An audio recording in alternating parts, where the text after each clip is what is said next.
அனைவருக்கும் வணக்கம். இது பிரபல்யோ அஸ்ட்ரோ வழங்கும் வாராந்திர ஜூம் மீட்டிங்.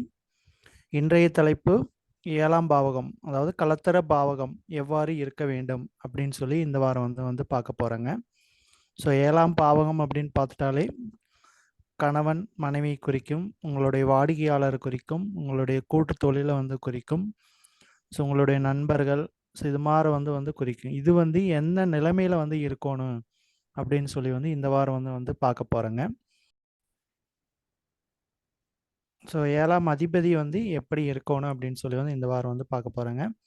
அதுக்கு முன்னாடி பார்த்தீங்கன்னா நம்மளுடைய சேனலெல்லாம் இருக்குது. பிரபல்யோ அஸ்ட்ரோ, ஸ்ரீவாரி ஜோதிடம் astrology, MS astro and Sriranga அப்படின்னு சொல்லிட்டு 3 விதமான யூடியூப் சேனல் இருக்குது. இந்த சேனலை சப்ஸ்கிரைப் பண்ணாதவங்க சப்ஸ்கிரைப் பண்ணிக்கோங்க. இதில் போடுற வீடியோவை ஷேர் பண்ணி விடுங்க. ஸோ அப்படின்னு சொல்லிட்டு முதலாவதாக நம்மளோட பேசுறதுக்கு ஈரோட்டை சேர்ந்த திரு அனுஷம் நாகராஜன் ஐயா அவர்களை அன்புடன் அழைக்கிறோம். சார் வாங்க. வணக்கம். ஆத்தாளை எங்கள் அபிராம வள்ளியை, அண்டமெல்லாம் பூத்தாளை, மாதுளம்பூர் நிறத்தாளை, புவி அணங்க காத்தாளை, அங்குச பாசாங்குசமம் கரும்பு மங்கை சேர்த்தாளை, கண்ணிய தொழுவார்க்கு ஒரு தீங்கில்லையே. அனைவருக்கும் வணக்கம். இந்த வார ஜோதிட விவாத தலைப்பு கலஸ்தர அதிபதியினுடைய நிலை அப்படின்னு கொடுத்துருக்கு. இப்போ கலஸ்தரம் அப்படின்னாவே நம்மளுக்கு திருமணம் தான். கணவன் மனைவியில கலஸ்தரத்தை பற்றி நம்ம பேச போகிறோம். ஏன்னா இதில் நம்ம தொழில் பார்ட்னரோ மற்றதை பற்றியோ பொது ஜனங்க தொடர்பு பற்றியோ பேச போகிறதில்ல. கலஸ்தரம்ட்டாவே ஆடமணிக்கு கணவன் மனைவி தான். இப்போ நம்ம மனிதன பிறந்த ஒவ்வொருத்தரும் ஆணாக இருந்தால் ஒரு பெண் துணை ஒன்று வேணும், பெண்ணாக இருந்தாலும் ஒரு ஆண் துணை கண்டிப்பாக வேணும்.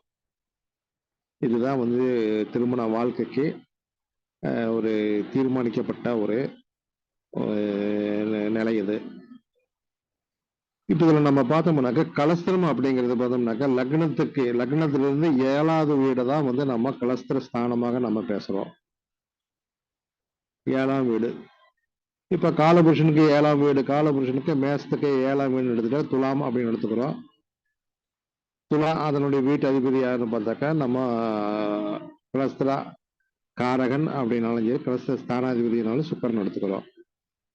ஆனா இப்போ நம்ம ஒவ்வொருத்தருடைய லக்னமும் என்ன லக்னமோ அந்த லக்னத்துக்கு 7வது பாவம் எந்த பாவமாக வருகிறதோ அந்த பாவ அதிபதி தான் நம்ம கலஸ்திர ஸ்தான அதிபதினு சொல்றோம். அவருடைய நிலை எப்படி இருக்கணும் அப்படிங்கறத இந்த வாரத்தினுடைய சப்ஜெக்ட். அதனால நம்ம கலஸ்திர ஸ்தானம் அப்படின்னாக்கா அந்த கலஸ்திர ஸ்தானம் திருமணத்துக்கு ரொம்ப ரொம்ப முக்கியத்துவம் கொடுக்கக்கூடியது. இப்போ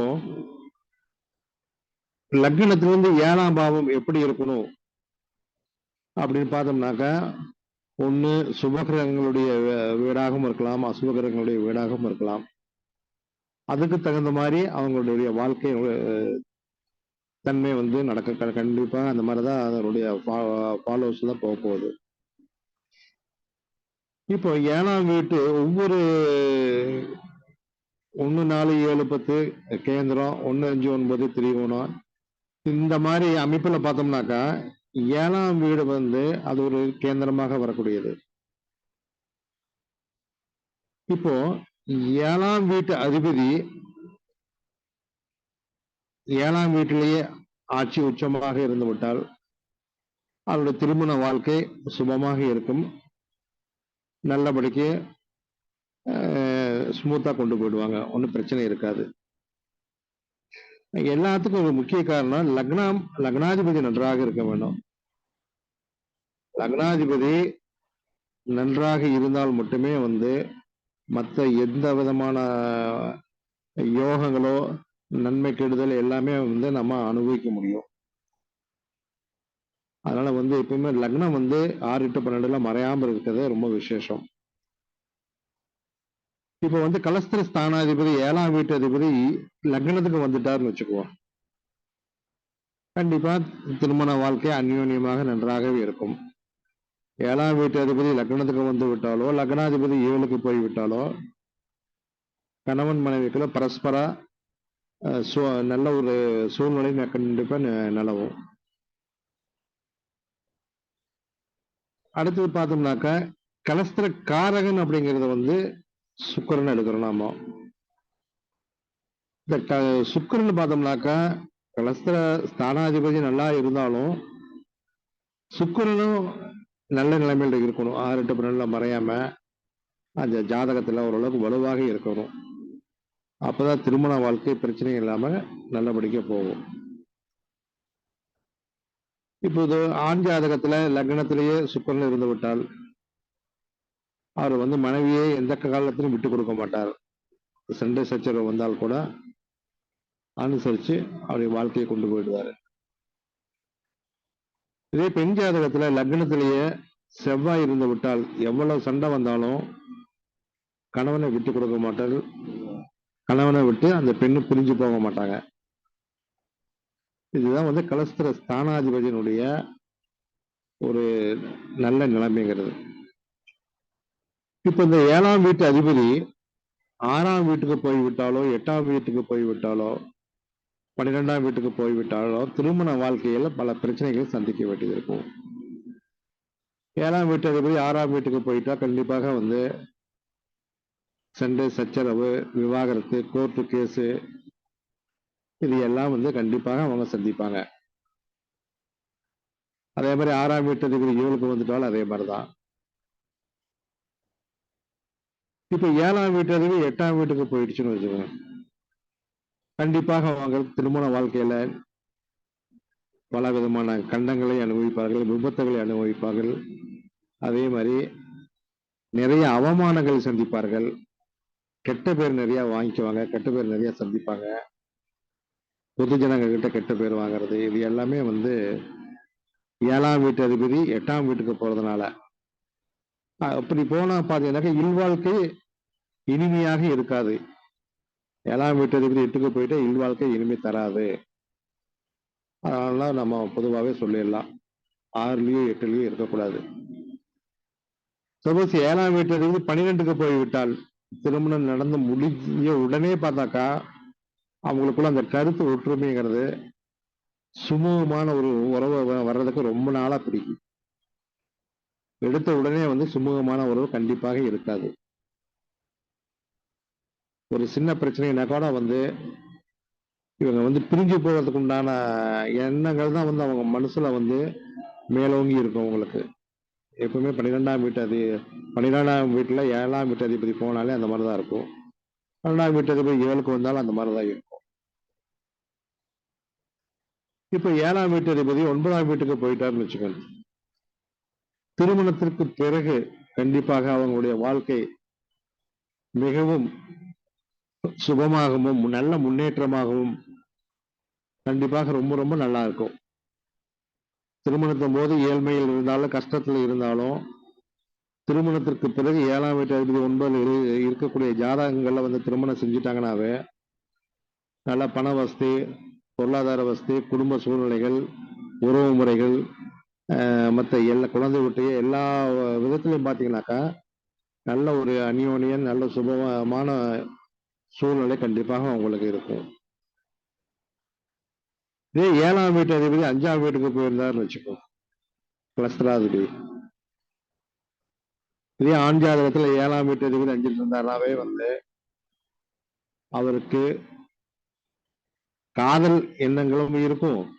அது மட்டும் இல்லாம எப்பொழுதும் ஒரு பெண் ஒருத்தி அவருக்கு எதிராக வேலை செய்து கொண்டே இருப்பாள். 7ஆம் வீட்டு அதிபதி ஆண் ஜாதகத்துல 5ல் இருந்துட்டாலே வந்து ஒரு உறவு முறையில் இருக்கக்கூடிய ஒரு பெண் வந்து அந்த ஜாதகருக்கு போட்டியாக செயல்பட்டு கொண்டே இருப்பார். இந்த மாதிரியான ஒரு சூழ்நிலை கண்டிப்பாக கொடுக்கும். இதே வந்து 7ஆம் வீட்டு அதிபதி 3க்கு போயிட்டாலோ 3ஆம் வீட்டு அதிபதி 7க்கு போய்விட்டாலோ இவர்களுக்கு வரக்கூடிய கலஸ்தரத்தை இவர்களே தேர்ந்தெடுத்துக் கொள்வார்கள். யாரும் எதிர்பார்க்க மாட்டாங்க. இவங்களுடைய கலஸ்தரம் என்ன ஏதுங்கிறத இவர்களை கண்டிப்பா தேர்ந்தெடுத்துக்குவாங்க. இதே 7ஆம் வீட்டு அதிபதி 10ஆம் வீட்டுக்கு போய்விட்டாலோ 10ஆம் வீட்டு அதிபதி 7க்கு வந்து விட்டாலோ பாத்தீங்கன்னாக்கா திருமணத்திற்கு பிறகு வேலை வாய்ப்புகள் அமையும் ஒண்ணு, அல்லது 10ஆம் வீட்டுல போய் 7க்கு வந்துட்டாலோ ஃபர்ஸ்ட்ல வேலை கிடைச்சிடும், அடுத்தது திருமணம் நடக்கும். இதையும் நம்ம சொல்லலாம். அதே சமயத்தில் இந்த 7-10 தொடர்பு இருந்துட்டாலே வந்து பார்த்தோம்னாக்கா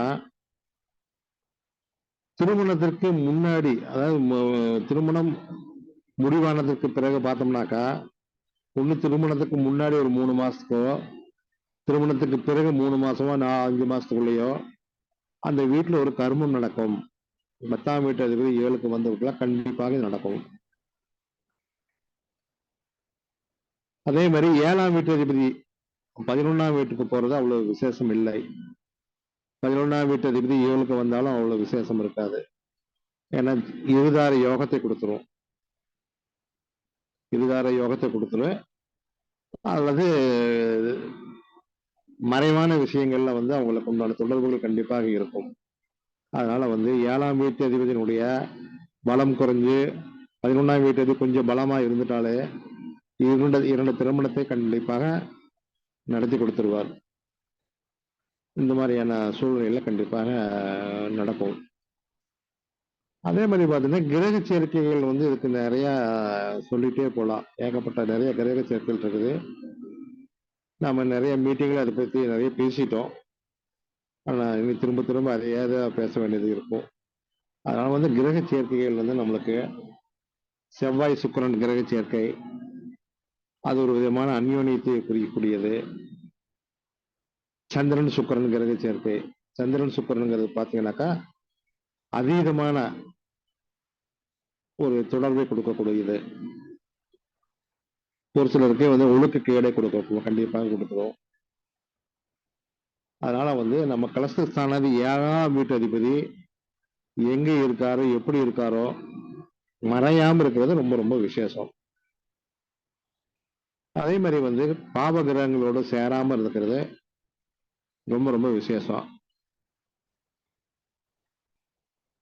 அதனால வந்து நம்ம வந்து ஜாதகம் பொருத்தம் பார்க்கும்போது கலஸ்தர காரகனையும் பார்க்கலாம். அதே மாதிரி 7ஆம் கலஸ்தர ஸ்தானாதிபதியினுடைய நிலைமையை பார்த்து நாம பலன் சொல்றது ரொம்ப சிறப்பாக இருக்கும். என்னுடைய உரையை இத்துடன் நிறைவு செய்கிறேன். நன்றி, வணக்கம். ஐயா அவர்களுக்கு வந்து ரொம்ப நன்றி. 7ஆம் அதிபதி வந்து கலஸ்தர ஸ்தான அதிபதி வந்து எவ்வாறு இருக்க வேண்டும் சொல்லி நம்ம ஈரோட்டை சேர்ந்த திரு அனுசம் நாகராஜன் ஐயா வந்து தெளிவா வந்து விளக்கம் கொடுத்தாங்க. ஸோ அவருக்கு வந்து ரொம்ப நன்றிங்க. ஸோ அனைவருக்கும் வணக்கம். ஸோ இன்றைய தலைப்பு கலத்திர ஸ்தான அதிபதி எவ்வாறு இருக்க வேண்டும் அப்படின்னு சொல்லி வந்து பார்க்க போறேங்க. ஸோ அதுக்கு முன்னாடி விநாயகர் ஸ்துதி. 5 கரத்தனை யானை முகத்தனை இந்தி நிலம்பெறை போலுமேற்றினை நந்தி மகந்தனை நாண கொழுந்தனை குந்தியில் வைத்தடி போற்றுகின்றனே. தங்கமான் மழுவோடின்றி தன்மதிர் தலையர் கொண்டேன் மங்கையர் பதிக்கு சொன்ன மாமலி ஜோதிடத்தை இங்கு நாம் உரைப்பதற்கோர் இமையெனும் பிழை வராமற் செங்கன்மால் மருகன் யானை சிறன் பதன் காப்பதாமே. சுபமஸ்து. ஸோ 7ஆம் அதிபதி ஃபர்ஸ்ட் பார்த்துட்டோம்னாலே 7ஆம் அதிபதி வந்து சார் சொன்ன மாதிரி 6-8 பன்னெண்டுல வந்து ஃபர்ஸ்ட் மறையக்கூடாதுங்க. அடுத்தது பார்த்தீங்கன்னா 7ஆம் அதிபதி நீசமா இருக்கக்கூடாது, பகைப்பற்று வீட்டில் போய் இருக்கக்கூடாதுங்க. ஸோ அதை வந்து மெயினாக வந்து 2வது பார்க்கணும். 3வது பார்த்தீங்கன்னா 7ஆம் அதிபதி வந்து இந்த ராகு கேது சனி சூரியன் இந்த தொடர்புகள் வந்து உங்களுடைய என்ன லக்னமா இருந்தாலும் அந்த 7ஆம் அதிபதி போய் இந்த ராகு கேது பாவகிரகங்கள் தொடர்பு ஏற்பட்டா அவங்களுக்கு வந்து ஒரு பிரச்சனைகளை வந்து உண்டு பண்ணுதுங்க. அதாவது அந்த ஸ்தான அதிபதியை வந்து குரு பார்த்துட்டா வந்து ஸோ பிரச்சனை இருந்தாலும் வந்து ஒரு நல்ல நிலைமையில வந்து வாழ்றாங்க அப்படின்னு வந்து சொல்லலாம். ஸோ மெயினா 7ஆம் அதிபதி வந்து இந்த ராகு கேது சனி சூரியனோட சேர்ந்து இல்லாம இருக்கிறது வந்து நல்லது அப்படின்னு வந்து சொல்லாங்க. குரு பார்த்துட்டா வந்து ஓரளவு சால்வ் ஆகும் அப்படின்னு சொல்லலாம். குரு பார்க்கல அப்படின்னா வந்து அது பிரச்சனை தான் அப்படின்னு சொல்லலாம். ஸோ களத்திர ஸ்தான அதிபதி பார்த்தீங்கன்னா சுக்கிரன் செவ்வாய்ன்னு வந்து சொல்லலாம். ஸோ இந்த சுக்கிரன் செவ்வாய் சேர்ந்திருந்தாலே வந்து அதனாலதான் அந்த களத்திர ஸ்தான அதிபதி 2 சேர்ந்திருந்தாலே அந்த மோகம் சம்பந்தமான உணர்வுகள் வந்து அதிகமா இருக்கு அப்படின்னு வந்து சொல்லலாம். சுக்கிரன் செவ்வாய் சேர்க்கை இதுதான். ஸோ இந்த கிரகங்கள் பார்த்தாலும் ராகு கேது சனி சூரியன் தொடர்புகள் வந்து இல்லாம இருக்கிறது வந்து சிறப்பு அப்படின்னு வந்து சொல்லலாம். ஸோ சுக்கிரனும் வந்து ராகு கேது சனி சூரியனோட தொடர்பு இருக்கக்கூடாது. செவ்வாயும் வந்து ராகு கேது சனி சூரியனோட தொடர்பு இல்லாம இருந்துச்சுன்னா வந்து இவங்களுக்கு வந்து ஒரு நல்ல வாழ்க்கை அமையும் அப்படின்னு வந்து சொல்லலாம். ஸோ திருமண பொறுத்ததில் பார்த்தோம்னா இப்போ உங்களுடைய 7ஆம் அதிபதி அவங்களுக்கு வந்து 6, 8, 12 மறையாமல் இருக்கணும். அவங்களோட 7ஆம் அதிபதி உங்களோட ஜாதகத்தில் 6, 8, 12 மறையாமல் இருந்தால் அது வந்து சிறப்பு அப்படின்னு சொல்லலாம். ஸோ இதான் கலத்திர ஸ்தான அதிபதி வந்து மெயினாக வந்து நீசம் பகையில் இருக்கக்கூடாது, 6, 8, 12 மறையக்கூடாது. அப்புறம் வந்து பாவகிரகங்களோட வந்து சேராமல் இருப்பது வந்து சிறப்பு. நன்றி சார். ஸோ அடுத்ததான் நம்மளோட பேசுறதுக்கு வந்துங்க கோவையை சேர்ந்த திரு சிவசங்கர் அவர்களை அழைக்கிறோம்.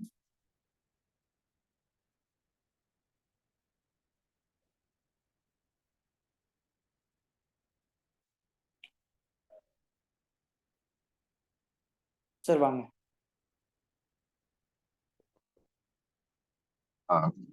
ஜோதிட அன்பர்களுக்கும் நண்பர்களுக்கும் மாலை வணக்கம். கலஸ்திரஸ்தானாதிபதியில் எவ்வாறு இருக்க வேண்டும் அப்படிங்கிற தலைப்பு.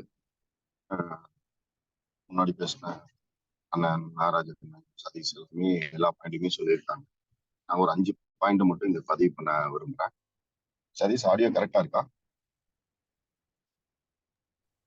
கொஞ்சம் கராரத்தா வருது. பேசுங்க அப்படியே பேசுங்க. ஓகே, இப்போ ஒரு 4 கிரகத்தை எடுத்துக்கலாம். பாயிண்ட் நம்பர் 1, 7ஆம் அதிபதி அப்படிங்கிறது மேச லக்கணத்துக்கு சுகரன் தான் 7ஆம் அதிபதி வரும். சுப லக்கணத்துக்கு செவ்வாய் 7ஆம் அதிபதி வருவாங்க. அவங்க 2 பேருமே திருப்பி ரிவர்ஸ்ல வருவாங்க. துலாத்துக்கு மேஷமும், விருச்சிகத்துக்கு ரிஷபமும் 7ஆம் அதிபதியா 7ஆம் இடமா வரும். ஸோ இங்க செவ்வாய் காலபுருஷனுக்கு 7ஆம் வீடான துலாம் ரொம்ப முக்கியத்துவம் பெறுது. 1, 2, 7, 8 இந்த காலபுருஷ தத்துவத்தின் அடிப்படையில இந்த 1, 2, 7, 8 இவங்க சேர்ந்து வருவாங்க. ஸோ இந்த 2 கிரகம் கலஸ்தர காரகங்களாக போற்றப்படுது. இது இவங்கள பொதுவா வச்சுக்கலாம். அதுக்கடுத்து இதே மாதிரி இணைவு குருவுக்கும் புதனுக்கும் இருக்கு. மிதனத்துக்கு தனுவரும், கன்னிக்கு வந்து மீனமும். இவங்க 2 பேருமே 1, 7, 1, 7 வருவாங்க. இந்த 4 கிரகங்களும் கலஸ்தர வாழ்க்கையில ரொம்ப முக்கியமான பங்கு வகிக்குது. கலஸ்தர அதிபதியா வரும்போது ரொம்ப முக்கியமான பங்குல வந்தாங்க. பாக்கி இருக்கிற சனி, சூரியன், சந்திரன், ராகு, கேதுகளுக்கு இவ்வளவு முக்கியம் இல்லை. இவங்க 7ஆம் அதிபதியா வரும்போது இவ்வளவு முக்கியத்துவம் பெறுவதில்லை. ஒண்ணு, திருமணம், கலஸ்தரம், சமுதாயத்தின் பங்காற்றுதல், இந்த மாதிரியான அவரோட ஆதிபத்திய ரீதியான வேலைகள்ல எந்த மாதிரியான சங்கடங்களை ஏற்படுத்த 95% நமக்கு வந்து இதுல சாதகமான பதில் எடுக்க முடியும். எப்படி எடுக்கலாம் அப்படின்னா, 7ஆம் அதிபதியோட 7ஆம் வீடோ அல்லது 7ஆம் வீட்டில் இருக்கிற கிரகங்களோ தொடர்புல வந்துட்டாங்க அப்படின்னாவே 95% பாசிட்டிவ் ரிசல்ட். உதாரணத்துக்கு இப்ப ரிஷபத்தை எடுத்துக்கலாம். சுக்கிரனோட வீடு, அங்க வந்து சூரியனோட நட்சத்திரம், சந்திரனோட நட்சத்திரம், செவ்வாயோட நட்சத்திரம், 3 நட்சத்திரம் எத்தையும் ரோகிணி மிருகசீரிடம். சோ அதே சுக்கிரன் வந்து கன்னியில நீச்சம் ஆயிட்டார். அங்கேயும் உத்திராடம், அஸ்தம், சித்திரைன்னு 3 நட்சத்திரம் இருக்கும். இந்த நட்சத்திர தொடர்பு இவருக்கு 7ஆம் பாவத்துக்கு 95% வலுவை கொடுத்துரும். இப்ப அவர் வந்து துலா லக்னமா எடுத்துக்கலாம். லக்னாதிபதியை நீச்சம் ஆயிட்டார், கன்னியில இருக்காரு அப்படின்னா மறைமுக வலுவை ஏற்படுத்திடுவார். ஒண்ணு. எங்க ஒரு சின்ன சங்கடம் வரும்னா, டிபெண்டா வந்துருவாங்க. இவங்களோட லைஃப் பார்ட்னருக்கு இப்போ ஒரு ஆணா இருந்தாருன்னா பெண் வந்து டிபெண்டா இருப்பாங்க. 100% ஹஸ்பண்ட் இல்லாம அவனால செயல்பட முடியாது. இதே ஒரு பெண்ணா இருக்கும்போது ஹஸ்பண்டுக்கு வந்து இன்கம் இல்லைன்னா கூட இவங்க முன்னாடி நின்று அவங்க பொறுப்பை பூரா இவங்க முதுகுல ஏத்திக்குவாங்க. அந்த இன்சார்ஜ் எடுத்துக்குவாங்க. அந்த 12ஆம் இடம் அந்த மாதிரி வேலை செய்யும். இது பாயிண்ட் நம்பர் 2. பாயிண்ட் நம்பர் 3, 7ஆம் பாவத்தோட தொடர்பு பெற்ற கிரகங்களும் 7ஆம் இடத்துல இருக்கக்கூடிய கிரகம், 7ஆம் அதிபதியோட இணைந்த கிரகம், அவர் நிக்கிற நட்சத்திரம், இது 3 மிக மிக ரொம்ப முக்கியமான பங்கு வகிக்கக்கூடிய ஒரு இன்றியமையாத ஒரு விஷயம். இப்ப 7ஆம் அதிபதி நான் முன்னாடியே சொன்ன மாதிரி ரிஷபத்துக்குரிய சுக்கிரனோ, மேஷத்துக்குரிய செவ்வாயோ, குருவோ, புதனோ, இவங்களோ அனைத்து நவகிரகங்களும் நிக்கிற நட்சத்திர சாரத்தின் வழியாக மிகப்பெரிய பங்காற்றுறாங்க. அந்த நட்சத்திர பாதம் கொடுத்த, அந்த நட்சத்திரத்தை கொடுத்த கிரகம் 7ஆம் இடத்தோட தொடர்பு வந்துட்டாவே 7ஆம் பாவமும் பிரமாதமா வேலை செஞ்சிடும். அவங்களுக்கு திருமண தடையோ திருமணத்தினால சங்கடமோ இருக்காது. சண்டை வர்றதுக்கான மெயின் காரணம் பகை பெற்ற நட்சத்திர சாரத்தில் இருந்தாலோ பகை கிரகங்களோடு இருந்தாலோ சண்டை போட்டே இருப்பாங்க. இங்க எங்கேயாவது குருவோட பார்வையோ குருவோட இணைவோ கிடைச்சிருச்சுன்னா சண்டை போட்டு சேர்ந்து இருப்பாங்க. Point number 3. பாயிண்ட் நம்பர் 4, இனம் புரியாத காதலோட இருக்கக்கூடிய பாத்தீங்கன்னா சிம்பிளா வந்து அவங்களுக்குள்ள பெருசா பேச்சுவார்த்தையே இருக்காது, கண்களாலே பேசிக்குவாங்க. உதாரணத்துக்கு எப்ப அதை எடுத்துட்டு வா அப்படின்னு சொன்னாவே அவங்க இந்த நேரத்துக்கு எதை கேட்பாங்கங்கிறது இன்னொரு பார்ட்னருக்கு தெரியும். அந்த அளவுக்கு ஒரு புரிதலோடு இருப்பாங்க. இந்த மாதிரி அமைப்பு கொடுக்கறதுக்கு காரணம் 7ஆம் அதிபதியை சுபகிரகங்கள் பார்வை இணைவிருக்கிறது. சுபகிரகங்கள்னா இங்க வளர்பிறை சந்திரன், குரு, தனித்த புதன், இவங்க சுக்கிரன், இவங்களோட பார்வை இணைவு இருக்கும் போதோ இவங்க நட்சத்திர சாரத்துல இருக்கும் போதோ இந்த மாதிரியான இனம் புரியாத ஒரு பிரிவு இல்லாத ஒரு நிலையை கொடுக்கிறது. கிரக இணைவுல சுக்கிரனும் செவ்வாயும் இணைந்திருக்கிற ஜாதகங்கள் கணவனை விட்டு பிரிந்தாலும் மீண்டும் இணைந்து விடுகிறார்கள். இது 100% நான் நிறைய பிராக்டிக்கலா பார்த்தேன். ரொம்ப மியூச்சுவல் அண்டர்ஸ்டாண்டிங்கோட இருப்பாங்க. குரு சுக்கிரன் இணைவு மிகப்பெரிய தன லாபத்தை கொடுத்துரும், யோகத்தை கொடுத்துருது. இதுக்கு நடுவுல வேற எந்த கிரகங்கள் இணைந்திருந்தாலும் இந்த யோகம் வேலை செய்யுது. 7ஆம் இடத்தோடு தொடர்பு பெற்ற கிரகங்களும் 7ஆம் அதிபதி கலஸ்தர அதிபதியோட தொடர்பு பெற்ற கிரகங்கள் இந்த வேலையை பக்காவா செய்யறாங்க. இப்ப லக்கணத்துல சனி இருந்து 7ஆம் இடத்தை பாக்குறாரு அப்படின்னா திருமணம் தாமதமா நடக்கும். அப்படி 25 வயசுக்கு முன்னாடி நடந்துட்டா அந்த திருமணத்துல சின்னதா ஒரு கசப்பு கூடவே இருக்கும். இப்ப 6, 8, 12 கலஸ்தர அதிபதி மறைவது குற்றம் தான். என்னன்னா அவங்களால உணர முடியாது. பிரம்மாண்டமா கல்யாணம் நடந்திருக்கும், கல்யாணம் நடந்ததோட உணர்வே அவங்களுக்கு இருக்காது. ஒரு 2-3 வருஷம் கழிச்சு போய் கேட்டா கூட எனக்கு அப்படி ஒரு கல்யாணத்தை வந்து நான் பிரம்மாண்டமா பண்ணாங்க, பட் என்னால அதை உணர முடியலன்னு சொல்லுவாங்க. அவங்களுக்கும் நடக்குது. நீச்சம் பெற்ற கிரகம் அந்த நட்சத்திர சாரத்தின் வழியாக தன் வலுவை இழந்த வலுவை பெறுகிறது. நீச்சம் பெறுவதும் குற்றமே. சதீஷ் சொல்வது போல நீச்சம் பகை பெறுவது குற்றமே. ஆனா நின்ற சாரநாதன் வலுவாக இருக்கும் பட்சத்தில் இவங்களுக்கு இது நடந்து வருகிறது. இன்னைக்கு 85% ஆஃப் மேரேஜ் வந்து ஈஸியா நடந்துருதுங்க. 15% வந்து காலதாமதமா ஆகிறதுக்கு காரணம் இந்த நட்சத்திரம் தான் அப்படிங்கிறது இன்னொரு அடுத்த பாயிண்ட். இந்த பாயிண்ட்லாம் ஒரு பாயிண்ட் 5வது பாயிண்ட் நான் பதிவு பண்றது என்னன்னு கேட்டீங்கன்னா, கலசத்திர அதிபதி நல்ல நிலைமையில இருந்துட்டாலும் அவங்களுக்கு சிரமம் வருது. ஏன்னா அந்த தசாபுத்தி வராம போயிடும். இப்போ உதாரணத்துக்கு அவர் வந்து மேஷ லக்கணம் பரணி நட்சத்திரத்திலேயே பிறந்திருக்காரு, சந்திரனும் லக்கணத்திலேயே இருக்காரு. இவருக்கு சுக்கிரதசை பிறக்கும் போதே சுக்கிரதசை நடக்கும். திருமண வயது சமுதாயத்துல ஒரு அந்தஸ்து வர நேரத்துல சுக்கிரனோட சப்போர்ட் இருக்காது. அப்போ சந்திர தசையோ செவ்வாய் தசையோ அல்லது ராகு திசையோ தான் நடந்துட்டு இருக்கும். இந்த நேரத்துல அந்த 7ஆம் பாவம் உண்டான வேலையை சரியான அடிப்படை அமைப்பு இல்லாம போயிடும். ஸோ அப்ப தசாபுத்திகள் ரொம்ப முக்கியம். இரு ஜாதக கூட்டு விளைவுன்னு அடிக்கடி சொல்றதும் இங்கேதான். தசாபுத்திகளையும் நம்ம பார்க்கணும். தசாபுத்தி அந்த கலத்திர ஸ்தான அதிபதி நட்சத்திரநாதனோ இது இந்த கோச்சாரத்துல இந்த இணைவோ நடைபெறும் பொழுது மட்டுமே திருமணங்கள் அவங்க வந்து உள்ள மகிழ்ச்சியோட நடக்கக்கூடிய ஒரு சம்பவத்தை ஏற்படுத்துது. அதனால இந்த மாதிரி ஒரு திருமணம் நடந்ததுக்கான அடிப்படை உணர்வே இல்லாம இருக்கிறாங்க. இந்த டிவோர்ஸ் போறது, பொருத்தம் இல்லாம போறது, பார்ட்னர் தன்னோட தொழில இருக்க பார்ட்னர் ஏமாத்துறது, ஒரு சமுதாயத்துல ஒரு விஷயத்துல போய் ஏமாளித்தனமா விட்டுட்டு வர்றது, இந்த மாதிரியான நிலைமை 7ஆம் கலஸ்தராதிபதி அண்ணன் சொன்ன மாதிரி நாகராஜனும் சதீஷும் சொன்ன மாதிரி 6, 8, 12 மறையும் பொழுதோ, சுபகிரகங்கள் தொடர்பு இல்லாத போதோ, நீச்சம் பகை பெறும் போதோ இந்த மாதிரியான ஏமாற்றங்களை அவர்கள் சந்திக்கிறாங்க. பர்டிகுலரா அந்த தசா புத்தியில இது நடந்துடுது. இது அவாய்ட் பண்றதுக்கு மோசமான தசா புத்திகளை தாண்டி அந்த திருமணத்தை அமைத்து ஒரு திருமணமோ ஒரு தொழிலோ ஒரு கூட்டு தொழிலோ அமைக்கக்கூடிய அந்த நேரத்தை அந்த லக்கணத்தை முக்கியமா வச்சு இவங்க நேர்த்திட்டு போனாங்கன்னா இது ஒரு மிகப்பெரிய தீர்வா இருக்கு. பொருந்தாத 2 ஜாதகம் தெரியாம லவ் பண்ணிட்டாங்க, மேரேஜ் பண்ணிக்க போறாங்க, ஜோதிடரான நம்மகிட்ட வருது, சார் இது 2 ஜாதகத்துக்கு பொருத்தல்ல, எங்க போனாலும் பொருத்தல்லன்னு சொல்றாங்க. இவங்க 2 பேரும் டீப் லவ்ல இருக்காங்க, இவங்களை பிரிக்க முடியாது.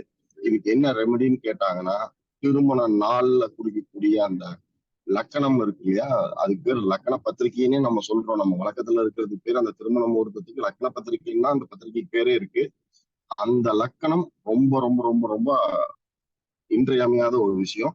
அப்படி ஒரு லக்கணத்தை நம்ம அமைச்சு கொடுத்துட்டோம்னாவே 80 to 90 விழுக்காடு அவங்க லைஃப் ப்ராப்ளம் இல்லாம போறதுக்கு இந்த லக்கணம் திருமணம் நடக்கக்கூடிய அந்த நேரம் ரொம்ப ரொம்ப முக்கியம். ஸோ ஒரு தொழில் ஆரம்பிக்க போறாங்க, எக்ஸ்பீரியன்ஸ் இல்ல, கொஞ்சம் ஒரு 10 கோடி ரூபாய் வரல இன்வெஸ்ட்மெண்ட் பண்ண போறாரு.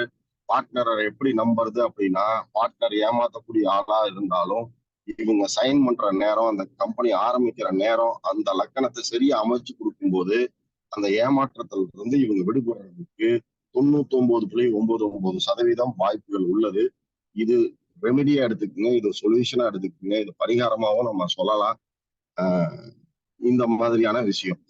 கணவன் மனைவி இப்படி இணைஞ்சிட்டாங்க, இந்த முகூர்த்தமும் தவறாயிடுச்சு, ஜாதகமும் பொருந்தல, நம்மகிட்ட டைவர்ஸ்க்கு வராங்க, இல்ல வந்து இதுல இருந்து விடுபடணும்னு வராங்க அப்படின்னா அவங்களுக்கு மிகப்பெரிய ஒரு தீர்வு கலஸ்திராதிபதி கெட்டிருந்த நிலையிலையும் கூட உத்தரகோச மங்கை ராமேஸ்வரத்துக்கு மிக அருகாமையில ஒரு 30 கிலோமீட்டருக்கு முன்னாடியே இருக்கும். உத்தரகோச மங்கை கோயிலுக்கு அவங்க ரெகுலரா போயிட்டு வரணும். இப்ப அந்த அதிபதி 7ஆம் அதிபதி 9ல இருக்காரு இல்ல 10ல இருக்காருன்னா ஒரு 10 தடவை, மாசம் ஒரு தடவை அவங்க பிறந்த நட்சத்திரத்திலேயோ இல்ல ஒரு பிறந்த திதி அன்னைக்கோ, பிறந்த நாள் அன்னைக்கோ, வார நாட்கள்ல திங்கள் ஞாயிறு முதல் சனி வரை உள்ள ஏதாவது அந்த செவ்வாய்க்கிழமை பிறந்திருக்காங்கன்னா ஒவ்வொரு செவ்வாய்க்கிழமை, மாசத்துல ஒரு செவ்வாய்க்கிழமை, ஒரு 10 செவ்வாய்க்கிழமை அவங்க அந்த மாதிரி போயிட்டு வரும்போது இதுக்கான தீர்வு 100% இல்ல 500% என்னால கேரண்டி கொடுக்க முடியும். அங்க வந்து அப்படி ஒரு அதிசயங்கள் நடக்குது. அங்க ஸ்தல விருட்சம்னு இழந்த மரம் இருக்கும். அதை வந்து அவங்க வந்து ஒரு 7 சுத்து இல்ல 10 சுத்து அவங்க எத்தனை அதிபதி அங்க நிக்கிறாங்களோ இத வந்து ஒரு மிகப்பெரிய சொல்யூஷனா நம்ம அவங்களுக்கு கொடுக்கலாம். பரிகாரமா அவங்க இதை செஞ்சுட்டு வரும்போது வாழ்வில் இந்த கசப்பான குடும்ப சூழல்ல இருந்து கலஸ்தரனால ஏற்படக்கூடிய, அதாவது ஒரு கலஸ்தரம் அப்படின்னாவே அங்க இணைவு அப்படின்னு நம்ம எடுத்துக்கிறோம். அந்த இணைவு தொழில் முறையில ஏற்பட்ட பாதிப்பா இருந்தாலும், ஒருத்தருக்கு ஒருத்தர் சங்கடம்ல ஏற்பட்ட பாதிப்பா இருந்தாலும், இந்த இவங்க 2 பேரும் அந்த மண்ணை போய் மிதிச்சுட்டு வரும்போதே இவங்களுக்கு படிப்படியா விளையாடுறத உணர முடியும். ஒரு புரிதல் ஏற்பட்டுரும், சமாதானம் ஆயிடுவாங்க. இது உறுதியா நீங்க யாருக்குனாலும் சொல்லலாம். இது நிறைய பேருக்கு சொல்லி நல்லது நடந்திருக்கு. அதனால இதை நீங்க கேரண்டியா எடுத்துக்கலாம். Satish, over to you.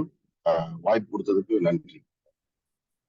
ரொம்ப நன்றிங்க சார். அதாவது 7ஆம் அதிபதி எந்த சாரத்துல இருக்கோன்னு அதை பார்க்கணும்னு சொன்னாருங்க. அடுத்தது பார்த்தீங்கன்னா லக்னம் வந்து திருமண பொருத்தம் பார்க்கும்போது லக்னம் வந்து இம்பார்ட்டன்டா அமைக்கணும். அப்புறம் பரிகார ஸ்தலம். ஸோ இந்த 3 வந்து அது போக நல்லா தெளிவான விளக்கம் வந்து சார் வந்து கொடுத்தாருங்க.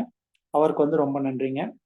ஸோ அடுத்ததான் நம்மளோட பேசுறதுக்கு வந்து தேனியைச் சேர்ந்த திரு ராம்குமார் அவர்களை அழைப்போம். வணக்கம் சார், வாய்ப்பு கொடுத்ததுக்கு மிக்க நன்றி சார். நான் அப்படியே லீவ் ஆகிக்கிறேன். நன்றி சார். ஓகே சார், நன்றி நன்றி சார். நன்றி சார். Okay okay sir. அனைவருக்கும் வணக்கம். இன்றைய தலைப்பு வந்து பார்த்தீங்கன்னா கலத்திர அதிபதி இல்லை நம்ம 7ஆம் அதிபதி எப்படி இருக்கணுங்கிறத நம்ம பார்த்துட்டு இருக்கோம். நம்ம ஜோதிட ஆர்வலர்கள் அல்ல ஆய்வாளர்கள் வல்லுநர்கள்னு முன்னாடி பேசியிருந்தாங்க. எல்லாரும் நல்லபடியா எல்லா பாயிண்ட்டையும் கவர் பண்ணிட்டாங்க. ஸோ எனக்கு தெரிஞ்ச சில பாயிண்ட்டை மட்டும் இங்கே நான் வழக்கம் போல சொல்லிட்டு இது பண்ண இந்த வாய்ப்பை பயன்படுத்திக்கிறேன். நமக்கு 7ஆம் அதிபதி எப்படி இருக்கணும், அதாவது நமக்கு 7ஆம் அதிபதினாலே நமக்கு முதல்ல வர்றது கலத்திரம், அதாவது நம்ம வாழ்க்கை துணை, ஆணா இருந்தாலும் பெண்ணா இருந்தாலும் வாழ்க்கை துணை எப்படி இருக்குங்கிறத நம்ம பார்ப்போம். ஸோ இது வந்து மெயினா இதோட வலு அவசியம். அதோட வலு அவசியமானா ஆமாம், அதுக்கு வலு நம்ம பார்க்கணும். பட் அது மட்டுமே அப்படி வலு அந்த 7ஆம் அதிபதியோட வலு மட்டுமே போதுமானா இல்லை, அதுவும் ஒரு வகையான சப்போர்ட் தான். ஆனா இது கூட வந்து பாத்தீங்கன்னா 7ஆம் அதிபதியோட நிலையும் 7ஆம் பாவத்துக்கு இருக்கிற சுபர் பாவர் தொடர்பு அந்த வலு எப்படி இருக்குங்கிறது ஒண்ணும். 3வது அந்த காரகனான சுக்கிரன் எப்படி இருக்காரு, ஆணுக்கு சுக்கிரனும் பெண்ணுக்கு செவ்வாயும் எப்படி இருக்காங்கன்றத பார்த்துட்டு இந்த 3ஓட நிலையை வச்சுதான் அவங்களோட ஒருத்தரோட திருமண நிலை, சமுதாயத்தின் அங்கீகாரம், ஒரு கூட்டாளியின் இது இல்ல தொழில் தூர பயணத்தினால லாபம் இருக்குதா, இப்படி எல்லாமே வந்து அந்த 7ஆம் ஆதிபத்தியத்தை வச்சு நம்ம முடிவு பண்ணலாம். இப்படி இருக்கும்போது 7ஆம் அதிபதியோ இல்ல 7ஆம் இடமோ இல்ல சுக்கிரனோ, இந்த 3மே நான் 3க்கான ஒரு விஷயத்த நான் சொல்றேன் இங்க. 7ஆம் அதிபதி வந்து லக்னத்துக்கு 6 8ல மறையிறது ஒரு குற்றம்னா, தன் ஸ்தானத்துக்கு 6 8 12ல மறையிறது குற்றம் தான். அதுவும் ஒரு வகையான ஒரு குற்றத்த செய்யத்தான் செய்யுது. அதனால கொஞ்சம் அ திருமண வாழ்க்கையில கொஞ்சம் கசப்புகள் ஏற்படவே செய்யுது. இது ஒரு பக்கம் இருக்குன்னா, அடுத்த நிலையா நம்ம வந்து பார்க்கும்போது 7ஆம் இடத்துக்கு என்ன சுப தொடர்பு இருக்குதா? பவர் தொடர்பு இருக்கா? இயற்கை பவர் ஒரு பக்கம், லக்னம் பவர் ஒரு பக்கம். அந்த மாரி லக்னம் பவர் தொடர்பு இது இருக்கா? அந்த வீட்ல ராகு கேது இருக்கா? இல்ல பாவர்கள் சனி, செவ்வாய் இந்த மாரி இது இருக்குதா? இந்த மாரி நம்ம அதையும் கவனத்துல எடுத்துக்கணும். அப்ப எடுக்கும்போது, அதுல ஒரு வகையான ஒரு எந்த மாரி ஒரு நல்ல அ வாழ்க்கை அமையுமாங்கிறத நம்ம அதன் மூலமா தெரிஞ்சுக்கலாம். பத்தாததுக்கு சுக்கிரன், செவ்வாய் இது வந்து கண்டிப்பா ராகு, கேது, சனி இது கூட சேர்ந்து இல்லாம இருக்கிறது ரொம்ப சிறப்பு. ஏன்னா, ஒருத்தரோட மன வாழ்க்கை வந்து இவங்க தான் குறிப்பிடுறாங்க. ஸோ, அதுல வந்து ஆணுக்கு சுக்கிரனும், பெண்ணுக்கு செவ்வாயும், எதுவும் ராகு, கேது, சனி போன்ற பாவர்களோட சேராம இருக்கிறது சிறப்பு.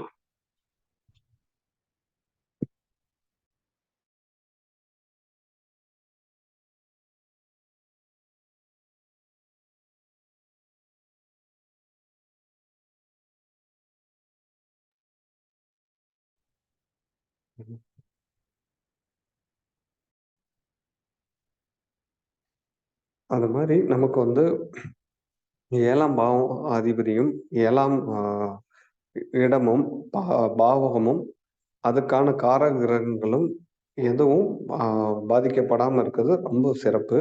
இது 3 சீர்தூக்கி பார்க்கணும். அதோட ஒருத்தரோட திருமண வாழ்க்கை, இல்ல அவங்க அமையக்கூடிய பார்ட்னர், அதுல அவங்க சமுதாயத்துல கிடைக்கக்கூடிய அங்கீகாரம், இல்ல வெளிநாட்டுக்கு போயோ, இல்ல கொஞ்சம் வெகு வெகு தூரம் போயோ அவங்களால சம்பாரிக்க முடியுமாங்கிறது எல்லாத்தையும் இந்த 3ல முக்கியமா 7ஆம் பாவமும், 7ஆம் அதிபதியும் அ பார்த்துக்கணும். காரக கிரகம் வந்து திருமணத்துக்கு மட்டும் தான் பயன்படும். அதனால காரக கிரகத்த நம்ம அத 3வதா வச்சுக்கலாம். இந்த மாரி விஷயங்கள நம்ம பார்க்கும்போது தான், அவங்களுக்கு இந்த வலு அவசியமாங்கிற கேள்விக்கு, ஆமா. அந்த வலு நல்லா இருந்தா தான் அவங்களுக்கு ஒரு வாழ்க்கை துணையால கிடைக்கக்கூடிய அனுகூலங்கள், ஒரு உதவிகள் எல்லாமே கண்டிப்பா கிடைக்கும். ஒருத்தருக்கு வந்து இல்லறம் நல்லா இருக்கணும் அப்படிங்கிறதுக்கு, எங்க ஆணி வேரா இருக்கும்னு பார்த்தீங்கன்னா, ஒரு புரிதல், ஒரு நல்ல ஒரு அண்டர்ஸ்டாண்டிங்கோட ஒருத்தருக்கு ஒருத்தர் ஒற்றுமையா கடைசி வரைக்கும் இருக்கணுங்கிறது தான் எல்லாரோட எதிர்பார்ப்பும். அந்த எதிர்பார்ப்பு பூர்த்தி ஆகணும்னா, இந்த மாரி ஒரு விஷயங்கள் நம்ம கட்டமைப்புல, நம்ம ஜாதக அமைப்புல இருக்குதா? அப்ப அது இல்லன்னா, இப்ப நம்ம சிவசங்கர் சார் சொன்ன மாரி, நமக்கு அதுக்கான பரிகாரம் என்னவோ அத நம்ம பண்ணி, அத வலுப்படுத்தி நம்ம அதுக்கான வேலைகள பண்ணோம்னா, அது சிறப்பா இருக்குங்கிறது என்னோட கருத்து. இத வந்து என்னோட ஒரு சிறு புரிதல். இதில நான் ஒரு விடுபட்ட பாயிண்ட்டா நான் இதில ஆட் பண்ணிக்கிறேன். வாய்ப்பு கொடுத்தமைக்கு மிக்க நன்றி. எல்லாருக்கும் நன்றி. அடுத்து யாரும் பேசுறதுக்கு யாருக்கும் கருத்து இருக்குங்களா?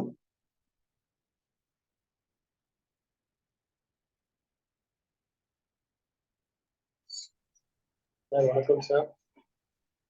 சொல்லுங்க சார். சொல்லுங்க. வணக்கமா சார்? எனக்கு தெரிஞ்ச ஒரு 2, 3 பாயிண்ட் சொல்லுங்க சார். நீங்க சொல்லுங்க சார். எல்லாமே பெரிய ஜாம்பவான்கள் குருமார்கள் எல்லாம் சொல்லிட்டாங்க. நான் சும்மா ஒரு சின்ன பாயிண்ட் ஒரு சில வார்த்தைகள் பேசலாம்னு நினைக்கிறேன். பேசலாமா? அம்மா அம்மா ஒரு நிமிஷம் இருங்கம்மா. உங்களுக்கு வாய்ப்பு தரோம். இப்ப நலகுமார் சார் பேசிடுவாரு. அதுக்கப்புறம் உங்களை நாங்க அழைக்கிறோம். சரிங்க. ஓகே. அதான் சார், ஒரு ஜாதகத்துல வந்து 7ஆம் இடம் வந்து லக்னாதிபதி வலுவா இருக்கணும் ஒரு ஜாதகத்துக்கு. அதே மாதிரி 7ஆம் அதிபதி 6, 12 மறையாமல நீசம் அஸ்தமனம் வக்கரம் பெறாமல் நல்லது. அதே மாதிரி அந்த 7ஆம் பாவகம் வந்து 2 பக்கமும் பாவர்களோட சூழாமல் பாவகர்கள் சிக்காமல் இருந்தால் இன்னும் சிறப்பாக இருக்கும். அதே மாதிரி கலத்திர காரகங்கிற சுக்கிரன் வந்து இந்த ஜாதகத்துக்கு நீசம் அஸ்தமனம் வக்ரம் பெறாமல் இருந்தால் நல்லது. அதே மாதிரி 7ஆம் அதிபதியும் கலத்திர காரகன் சுக்கிரனும் ஒரு ஜாதகத்தில் 6, 8 இல்லாமல் இருந்தால் அவர்கள் வாழ்க்கை சிறப்பாக இருக்கும். அதே மாதிரி ஒரு சில ஜாதகங்கள்ல வந்து 7ஆம் இடத்தில் சுக்கிரனும் இந்த சுக்கிரனின் நட்சத்திர வசதியோ ஏதாவது ஒரு கிரகம் அமர்த்தி அதோட தசாபதியில வளர்த்து காலத்தில் கணவன் மனைவி சொல்லி 22 முறை சார் சார் நல்லக்குமார் உங்க சார், வாய்ஸ் உங்க சரியா கேட்கல. வாய்ஸ் ரொம்ப கம்மியா கேக்குது சார், கொஞ்சம் தெளிவா பேசுங்க சார். சார் 7ஆம் இடத்தில் சுக்கிரனோ அல்லது சுக்கிரனின் நட்சத்திரத்தில் ஏதாவது ஒரு கிரகம் அமர்ந்து அந்த கிரகத்தோட தசாபுத்திகள் வரும் காலங்களில் அந்த கணவன் மனைவிக்குள் சண்டை சச்சரவுகளோ அல்லது ஒருவருக்கு உயிர் இழப்புகளோ ஏற்படுவதற்குண்டான வாய்ப்புகள் ஏற்படுகிறது. அதே மாதிரி 7ஆம் அதிபதிக்கு வீடு கொடுத்தவனும் குடும்பாதிபதிக்கு வீடு கொடுத்தவனும் ஒரு ஜாதகத்தில் ராசி கிடத்திலோ அம்ச கிடத்திலோ 6, 8 இல்லாமல் இருந்தால் நல்லது. மேலும் 7ஆம் அதிபதி ராகு கேதுகளோட நட்சத்திரங்களின் சாரங்களிலோ 8ஆம் அதிபதியோட நட்சத்திரங்களின் சாரங்களில் இல்லாமல் இருந்தாலும் அவருடைய திருமண வாழ்க்கை சிறப்பாக அமைகிறது. ஏனென்றால் ராகு கேதுகள் நட்சத்திரங்கள் சாரங்களில் அமையும் பொழுது திருமண தாமதங்களை கொடுக்கிறது. 35 வயசு 40 வயசு கூட நெருங்கிடுது. அதே மாதிரி 8ஆம் அதிபதியோட சாரத்தை 7ஆம் அதிபதி வாங்கிட்டாலும் அவங்களுக்கு திருமணம் ரொம்ப லேட்டாக தான் கைவிடுது. இந்த மாதிரி அமைப்புகள் இல்லாமல் இருந்தால் அவர்களுக்கு திருமணம் விரைவில் நடக்கும். அதே மாதிரி 7ஆம் அதிபதி 2ஆம் இடத்திலோ 5ஆம் இடத்திலோ இருந்தால் உறவு பெண்ணை மணக்கக்கூடிய அமைப்புகள் அந்த ஜாதகருக்கு ஏற்படும். 7ஆம் அதிபதி 7ஆம் இடத்திலே இருந்தால் சொந்த உறவில் நெருங்கிய உறவிலே திருமணம் நடக்கக்கூடிய அமைப்பு. 7ஆம் அதிபதி 10ஆம் இடத்தில் அமர்ந்திருந்தால் அந்த ஜாதகருக்கு திருமணம் நடக்கும் காலகட்டங்களில் ஒரு கர்ம காரியம் ஏற்படுவதற்குண்டான அமைப்புகளை உண்டாக்கி. இந்த மாதிரி 7ஆம் பாவகம் அதே மாதிரி ஒரு ஜாதகத்தில் ஆண் ஜாதகத்தையும் பெண் ஜாதகத்தையும் இணைக்கும் பொழுது ஆண் ஜாதகத்தில் இருக்கும் சுக்கரனும் பெண் ஜாதகத்தில் இருக்கும் செவ்வாயும் 6, 8 இல்லாமல் இருந்தால் அவருடைய இல்லற வாழ்க்கை சிறப்பாக அமையும். எந்த ஒரு ஆண் பெண் ஜாதகத்திலும் சுக்கிரனும் செவ்வாயும் 6, 8 இல்லாமல் இருக்க நல்லது. அதே மாதிரி மேக்சிமம் சுக்கிரன் கேதுவின் சாரம் பெற்று ஒரு ஜாதகத்தில் அமைந்தாலே அவர்களுடைய இல்லற வாழ்க்கை மிகவும் போராட்டத்துக்குரியதாக இருக்கிறது.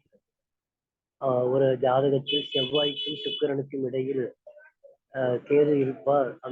அவர்களுடைய வாழ்க்கை சில காலங்களிலேயே பிரிவினைக்கு வந்து விடுகிறது. இந்த மாதிரி அமைப்புகள் எல்லாம் இல்லாமல் 7ஆம் அதிபதி சிறப்பாகும்.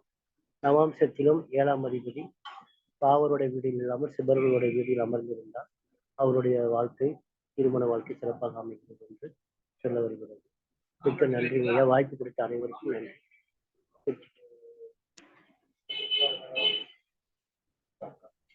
நன்றி சார், மிக்க தெளிவான வழக்கு நல்லக்குமார் சார், அவர்களுக்கு நன்றி. அடுத்ததாக பர்வதம் அவர்கள் சில கருத்துக்கள் பரிமாறுவாங்க. பர்வதம் கொஞ்சம் வரீங்களா? அனைவருக்கும் வணக்கம். நான் இதுவரைக்கும் எதை பத்தியும் பேசினது இல்லை. போன வாரம் கேட்டதுனால இந்த வாரம் பேசலான்ற ஒரு அபிப்பிராயத்துல பேசுறேன்.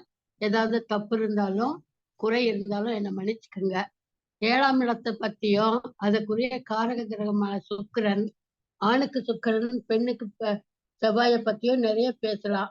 ஆனா இப்ப நான் 7ஆம் இடத்துல மற்ற வீட்டு அதிபதிகளுடன் சேர்க்கை பெறும் மற்ற கிரகங்களுடன் சேர்க்கை பெறும்போது என்ன நிலைமை கிடைக்கும், என்ன பலன் கிடைக்கும்ன்றதை மட்டும் சொல்லலாம்னு நினைக்கிறேன். 7ஆம் அதிபதியும் 2ஆம் அதிபதியும் சேர்க்கை பெற்றால் மனைவியால பணம் நிறைய வரும். ஆனா கலத்திர தோஷமும் ஏற்படும். 7ஆம் அதிபதியும் 3ஆம் அதிபதியும் சேர்க்கை பெற்றால் கலத்திர உறவு சிறப்பாக இருக்கும். 7ஆம் அதிபதியும் 5ஆம் அதிபதியும் சேர்க்கை பெற்றால் காதல் ஏற்படும். இத்துடன் 6, 8, 12 சேர்க்கை ஏற்பட்டால் பிரிவினை, வழக்கு, டைவர்ஸ் வரைக்கும் போகும். 7ஆம் அதிபதியும் 4ஆம் அதிபதியும் சேர்க்கை பெற்றால் மனைவி நல்ல சீர்வரிசையுடன் வருவாள். மனைவி வழி தனமும் கிடைக்கும். 7ஆம் அதிபதியும் 6ஆம் அதிபதியும் சேர்க்கை பெற்றால் தாமத திருமணம், மனைவிக்கு நோய். இது 10க்கு தர்ம கர்மாதிபதி என்பதால் தொழில் வரி சிறப்பும் ஏற்படும். 7ஆம் அதிபதியும் 8ஆம் அதிபதியும் சேர்க்கை பெற்றால் தாமத திருமணம், பிரிவு, வழக்கு, நோய், டைவர்ஸ் கூட ஏற்படும். இத்துடன் பாவகிரக சேர்க்கை இருந்தால் தொழில் வழியில் நஷ்டமும் கூட்டாளி பகையும் ஏற்படும். ஜாதகருக்கு நெருப்பினாலோ காற்றினாலோ பாதிப்பு ஏற்படும். 7ஆம் அதிபதியும் 9ஆம் அதிபதியும் சேர்க்கை பெற்றால் மனைவியால் நல்ல பாக்கியம் வரும். திருமணத்திற்கு பிறகு வாழ்வு உயரும். மாமனார் வீட்டு உதவி சிறப்பாக இருக்கும். 7ஆம் அதிபதியும்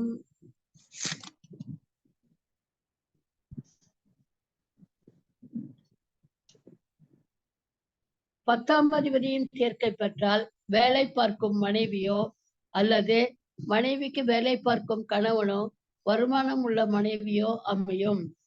7ஆம் அதிபதியும் 11ஆம் அதிபதியும் சேர்க்கை பெற்றால் பலதாரம் அமையும். காதல் மாறும். 7ஆம் அதிபதியும் 12ஆம் அதிபதியும் சேர்க்கை பெற்றால் மனைவியால் விரயம் ஏற்படும். இதெல்லாம் கிரக சேர்க்கை என்பது இருந்தாலும் சமசப்தம ஸ்தானத்தில் இருந்தாலும் பரிவர்த்தனை பெற்று இருந்தாலும் இந்த பலன் ஏற்படும். இந்த கூட்டை வேறு சுப அசுப கிரகங்கள் சேர்ந்தாலும் பார்த்தாலும் அதற்கத்தக்கபடி பலனில் மாறுபடும். அதை கவனித்துத்தான் நாம் பலன் கூற வேண்டும். இது இல்லாம 7ஆம் இடத்துல சில அசுப கிரக கூட்டு இருந்துச்சுன்னா கலத்திர வாழ்வு நாசமாகிவிடும். அதாவது 7ஆம் இடத்தில் செவ்வாய் சனி சேர்க்கை, சூரியன் சனி சேர்க்கை, செவ்வாய் சூரியன் சேர்க்கை, ராகு சூரியன் சேர்க்கை, கேது மாந்தி சேர்க்கை, புதன் நீச சுக்கிரன் சேர்க்கை, நீச செவ்வாய் ராகு சேர்க்கை, சுக்கிரன் சந்திரன் சுக்கிரன் சேர்க்கை, குரு சந்திரன் சேர்க்கை, சூரியன் சுக்கிரன் சேர்க்கை, இந்த சேர்க்கைகள் எல்லாம் இருந்தா கலத்திர தோஷம் ஏற்பட்டு ஒன்றுக்கும் மேற்பட்ட திருமணங்களை உருவாக்கும். 7ஆம் இடத்துல அதிபதி நீசம் பெற்றால் கலத்திரம் தங்காது. 2ஆம் தாரமாக செல்ல வேண்டும். முதல் பகுதியில் தோஷங்கள் கழிந்திருப்பேன், பிற்பகுதி தோஷம் செய்யாது. 7இல் கிரக யுத்தம், 7இல் வக்ர கிரகம், இதுவும் முதல் கலத்திரம் தங்காது. 2ஆம் தாரமாகத்தான் செல்ல வேண்டும்.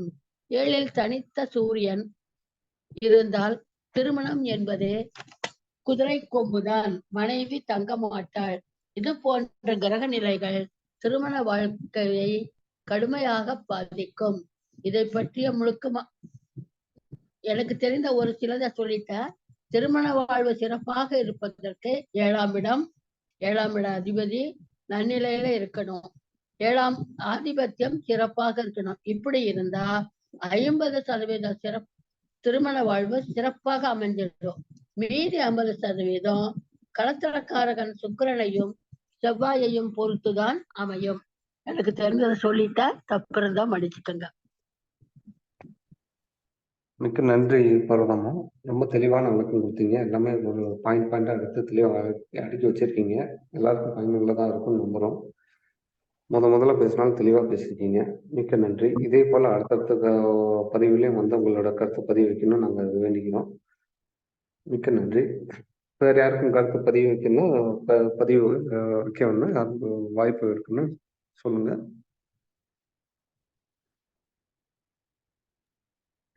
எனக்கு நேரா இது லிங்க் கொடுங்க. ஒரு வாரமும் எனக்கு நலக்குமார் தான் லிங்க் கொடுக்கறாரு. உங்க நம்பர் வந்து நான் அவர் நலக்குமார் சார்ட்ட கொடுங்க. அவருக்கு எங்களுக்கு அனுப்புவாரு. அதுக்கப்புறம் நாங்க ஆட் பண்ணிக்கிறோம். அவருக்கு தெரியும். சரிங்க மேடம்.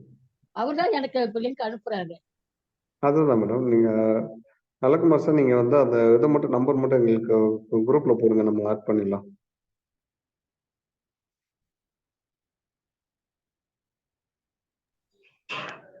சரிங்க சார், போட்டு விடுறோம் சார். ஓகே. வேற யாருக்கும் கருத்து இருக்குங்களா? கருத்துகள் இல்லைன்னா நம்ம நேரடியாக கேள்வி பதில் சந்தேக தெளிதல் பகுதிக்கு போயிடலாம்.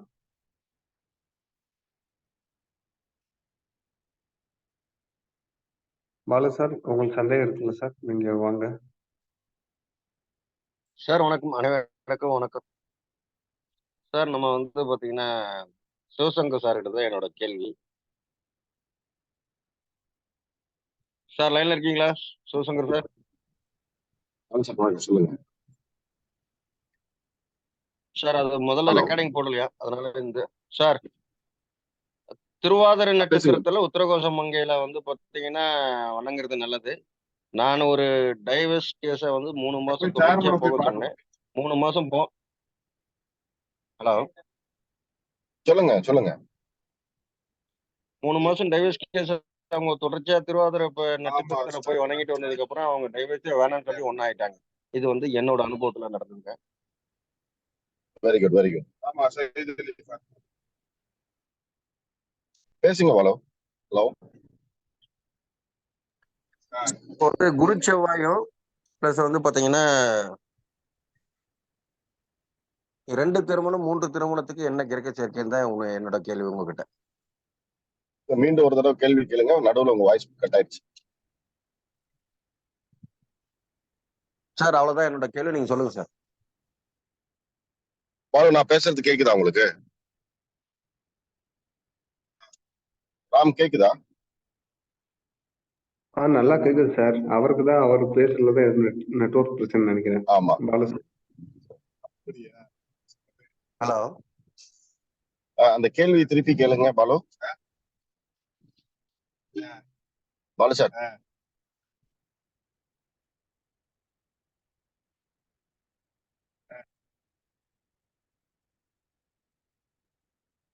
ஓகே, அவரு முன்கூட்டியே கேட்ட கேள்வி என்னன்னா, சுக்கிரன் செவ்வாய் குரு செவ்வாயோட இணைவுக்கான பலன் கேட்டிருந்தாரு. நான் முன்னாடி பதிவு பண்ணதுதான். சுக்கிரன் செவ்வாய் இணைந்திருக்கும் போது ரெண்டுமே கலஸ்தரக்காரக கிரகங்கள், ஒருவரை ஒருவர் பிரிவதில்லை. 2 பேர்த்து ஜாதகத்துல இருந்ததுன்னா இவங்க தான் மனமொத்த தம்பதிகள், என்னால பிரிய மாட்டாங்க, 100% உத்தரவாதம் கொடுக்கலாம். சின்ன சின்ன சண்டை சச்சரவுகள் வந்து பிரிவு ஏற்பட்டாலும் அது தற்காலிகமானது.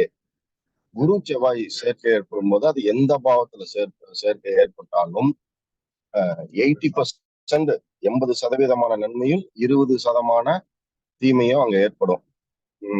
குழந்தைகள் வழியில அது பாதிப்பு கொடுக்குது குரு செவ்வாய் இணைவு. சோ இந்த 2 கிரக சேர்க்கையை அவர் கேட்டிருந்தாரு. இதை நம்ம சொல்லியாச்சு. மீண்டும் மீண்டும் திருமணம் நடக்கிறதுக்கு காரணம் சரியான பொருத்தம் இல்லாத கலஸ்திரத்தை அமைத்தால் மீண்டும் மீண்டும் திருமணம் நடக்கும். இதுக்கு பர்டிகுலரா இந்த கிரகம் தான் இந்த பாவம் தான் அப்படின்னு நம்ம சொல்ல முடியாது. முதல்ல இணைக்கப்பட்ட ஜாதகத்தினோட அமைப்பு சரியா இருக்கும் பட்சத்துல 2வது திருமணத்துக்கான வாய்ப்பே இல்லாம போயிடும்.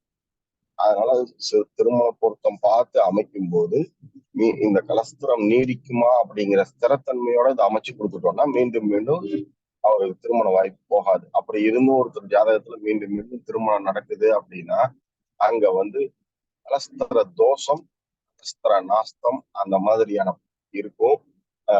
பாவகத்திரி யோகத்துல கலஸ்திர அதிபதியோ இல்ல 7ஆம் இடத்துல அந்த யோகத்துல, ஏன்னா 7ஆம் இடமே பாருங்க பாவகத்திரி யோகத்துலதான் இருக்கும். முன்னாடி 6 இருக்கும், பின்னாடி 8 இருக்கும். அந்த பாவகமே பாவகத்திரி யோகத்துலதான் இருக்கு. 2வது காலபுருஷ தத்துவத்துக்கு மாரகாதிபதினு எடுத்துட்டீங்கன்னா அவரே வருவார், கலஸ்திர அதிபதியே வருவார் காலபுருஷ தத்துவத்துக்கு 2, 3, 7 மாரகஸ்தானத்துல.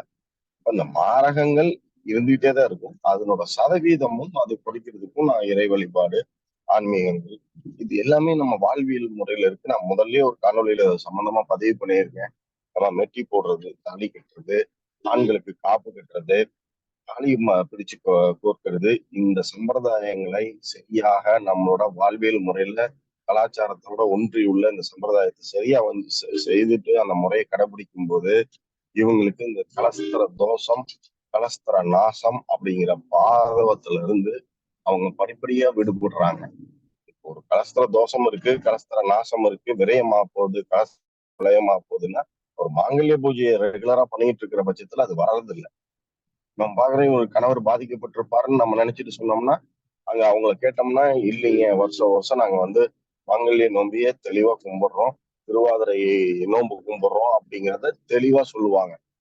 சோ அப்ப அந்த நம்மளோட கலாச்சாரத்தை சரியா பயன்படுத்திட்டு வரும்போது இந்த மாதிரி தோஷத்துல இருந்து அவங்க விடுபடலாம். உங்க கேள்விக்கு பதில் சொல்லிட்டேன்னு நினைக்கிறேன். வேற ஏதாவது கேள்வி இருந்தா நன்றி சார். நன்றி சார்.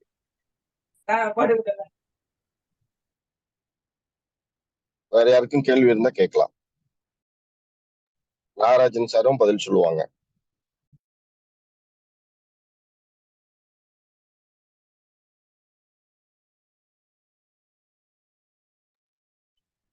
சார் திரு நாகராஜ் சார் என்கிட்ட ஒரு கேள்வி இருக்கு, கேட்கலாமா? கேளுங்க. சார் 7ஆம் அதிபதிக்கு முன்னு 6க்கு போனாலோ இல்ல 7ஆம் அதிபதி 8க்கு போனாலோ பிரச்சனைன்னு சொன்னீங்க. ஆமா 7ஆம் அதிபதி 8க்கு போனா கல்யாணம் ஆனதுக்கு அப்புறம் அவமானப்படுவாரா? ஆமா கல்யாணத்துக்கு அப்புறம் தான் அவமானங்கள் ஏற்படும். Okay sir. இப்ப அந்த அவமானத்து மூலியமா வந்து அவருக்கு இருத்தார வாய்ப்பு இருக்குமா? கண்டிப்பா அப்பப்ப வந்துட்டு போய் 8 அப்படின்னாவே வந்துங்க இரு சொல்லுங்க சார். தாரம் அப்படிங்கும் போது 9 அல்லது 11 தான் வரும். 11ஆம் மாதம் இரு தாரம்னு வரும். ஓகே இந்த 8ங்கிறது பாத்தீங்கன்னாக்கா 7க்கு 2 7க்கு 2 அப்படின்னாக்கா அப்பப்ப வந்துட்டு போகக்கூடிய தார தோஷங்கள் தான் வரும். இப்போ ஓகே எப்பவுமே ஓகே ஓகே 7ஆம் ஓகே வீட்டுல வந்து 8ஓடு சேரும் போது அப்பப்ப வந்துட்டு போகக்கூடிய அந்த தார தோஷத்தை தான் கொடுக்கும். அந்த மாதிரி அதன் மூலமாக அவமானங்கள் கண்டிப்பா கிடைக்கும். Okay sir. இப்போ 7ஆம் அதிபதி 12ல இருந்தா அயனபோன ஸ்தானம் வந்து உங்களுக்கு பாதிக்கப்படுமா?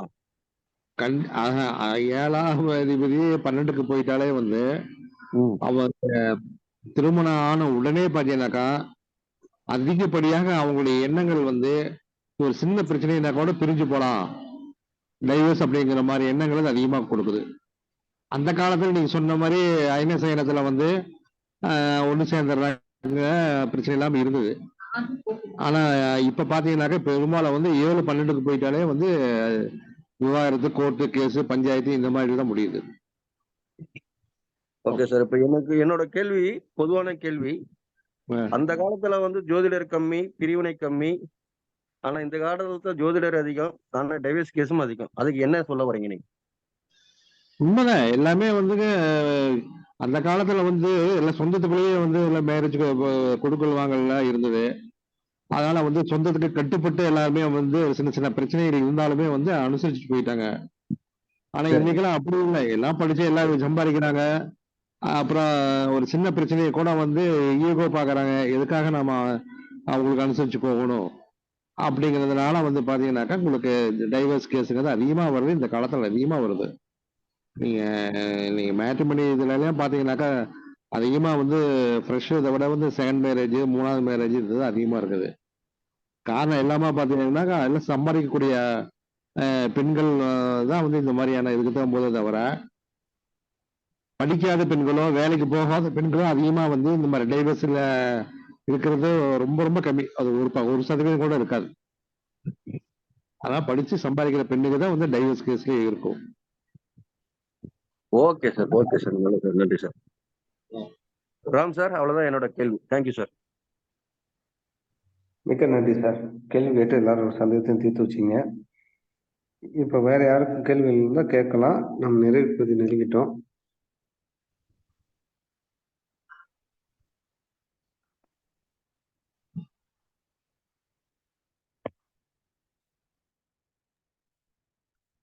ஜெயந்தி மேடம், உங்களுக்கு எதுவும் கேள்வி இருக்கா? வணக்கம் சார். ஒரு கொஸ்டின் சார். சார், பாகை முறையில டிகிரி முறைப்படியில நெருக்கமா இருக்கும்போது அது உத்தமமா எடுக்கலாமா? இல்லைன்னா அப்பவும் அந்த வதைத்தாரை 7வது 5வது அந்த மாதிரி தாரை வரும்போது அது தவிர்க்கணுமா சார்? அந்த நட்சத்திரங்கள்லாம் திருமணத்துல. நாராஜ் சார், நீங்க வதைத்தாரே பிரத்யேக தாரையெல்லாம் வந்து தவிர்த்துறது ரொம்ப நல்லதுங்க. நீங்க ஆமா நீங்க வதைத்தாரையெல்லாம் வந்து யோசிக்கவே வேண்டியதில்லை. Okay sir. நீங்க அவாய்ட் பண்ணிடலாம். மற்றபடிக்கு ஜோதிட விதிகளை வந்து இந்தந்த நட்சத்திரங்கள் வந்து ஒருத்தமே பார்க்காம செய்யலாம் அப்படிம்பாங்க. அந்த இந்த மாதிரியான விஷப்பரீட்சைகளை போகவே வேணாங்க. ஏன்னா அந்த மாதிரிலாம் நிறைய நான் கண்ணில் நேரடியாக நிறைய பார்த்தாச்சுங்க. அதனால அந்த மாதிரியான ரிஸ்கே வேண்டாம். அதனால தாராபலன் அடிப்படையில எந்த பொறுத்து நம்மளுக்கு ஒத்து வருதோ, லட்ச பொறுத்தோ வேலை பொறுத்து இது தாராபலம் எல்லாம் கரெக்டா இருந்தா மட்டும்தான் நம்ம அடுத்து கிரக பொருத்தத்துக்கு போகணும். அதுல வந்து நம்மளுக்கு வந்து விபத்து தாரியோ, பிரத்யேக தாரியோ, வதத்தாரியோ எல்லாம் இருந்துட்டாக்கா நம்ம பொருத்தத்துக்கு எடுக்கவே வேண்டியதில்லை. அது இல்லாம வதையெல்லாம் வந்துட்டு நீங்க அதை பார்த்து திரும்பியே பார்க்க வேண்டியது. அது கன்சிடரே பண்ண வேண்டாங்க. சரிங்க sir. Okay thank you sir. Thank you sir. மிக்க நன்றி சார், மிக்க நன்றி மேடம். கேள்வி கேட்டதுக்கும் பதில் சொன்னோம். அநேகமா நிறைய கேள்விக்கு வந்துட்டோம். இப்போதைக்கு வேற யாரும் கேள்வி இல்லை, நம்ம இதுக்கு வந்துடலாம். க்ளோஸ் பண்ணிடலாம் ராம், க்ளோஸ் பண்ணிடலாம். ஓகே ஓகே, மிக்க நன்றி சார். இது வரைக்கும் அந்த பங்களிப்பு கொடுத்த நாராஜ் சார், ஹரிஷ் சார் மற்றும் கோவை சிவசங்கர் சார் மற்றும் நல்லகுமார் சார், பருவகுமார், இன்று பங்களிப்பு கொடுத்த அனைத்து உள்ளங்களுக்கும் மிக்க நன்றி. அதே போல கேள்வி மூலமா அவங்களோட கேள்வியில் பல பேருக்கு சந்தேகங்கள் தீர்த்து வச்ச பாலு சாருக்கும் ஜெயந்தி மேடத்துக்கும் மிக்க நன்றி. நம்ம மீண்டும் அடுத்த பதிவில் சந்திப்போம் அடுத்த வாரம். நன்றி, மீண்டும் வருக. மிக்க நன்றி சார். Thank you sir.